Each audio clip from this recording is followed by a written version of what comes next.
জুলাই গণঅভ্যুত্থান পরবর্তী ঐতিহাসিক ডাকসু ও হল সংসদ নির্বাচনে বিজয়ী ও অংশগ্রহণকারী শিক্ষার্থীদের শুভেচ্ছা এবং অভিনন্দন জানিয়েছেন গণ অধিকার পরিষদের সভাপতি ও সাবেক ভিপি নুরুল হক নূর। একই সঙ্গে তিনি ঢাকা বিশ্ববিদ্যালয় প্রশাসনকে ধন্যবাদ জানিয়েছেন অত্যন্ত ধৈর্য, কৌশল ও দক্ষতার সঙ্গে প্রতিকূল পরিস্থিতি মোকাবেলা করে প্রাণবন্ত ও অংশগ্রহণমূলক নির্বাচন সম্পূর্ণ করার জন্য।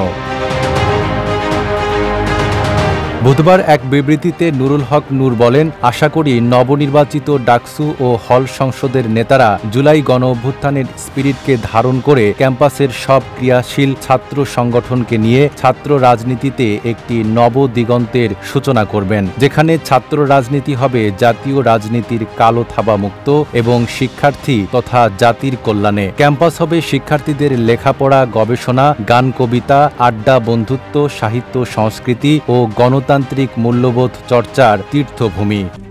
RICL TMX, যুগের পর যুগ স্থাপনা থাকে মজবুত।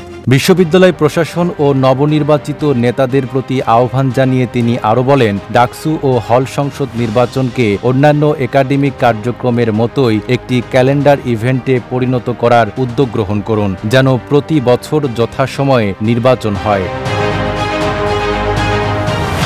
দীর্ঘ ৬ বছর পর মঙ্গলবার অনুষ্ঠিত হয়েছে মিনি পার্লামেন্ট খ্যাত ডাকসু ও হল সংসদ নির্বাচন। পাল্টাপাল্টি অভিযোগের মধ্য দিয়ে নির্বাচন শান্তিপূর্ণভাবে শেষ হলেও ক্যাম্পাসে বাড়তি সতর্কতা বজায় রেখেছে আইন শৃঙ্খলা রক্ষাকারী বাহিনী। নির্বাচনে শীর্ষ ৩টি পদে ছাত্র শিবির সমর্থিত প্যানেলের প্রার্থীরা জয়ী হয়েছেন। নাঈম আরাবী, ঢাকা পোস্ট।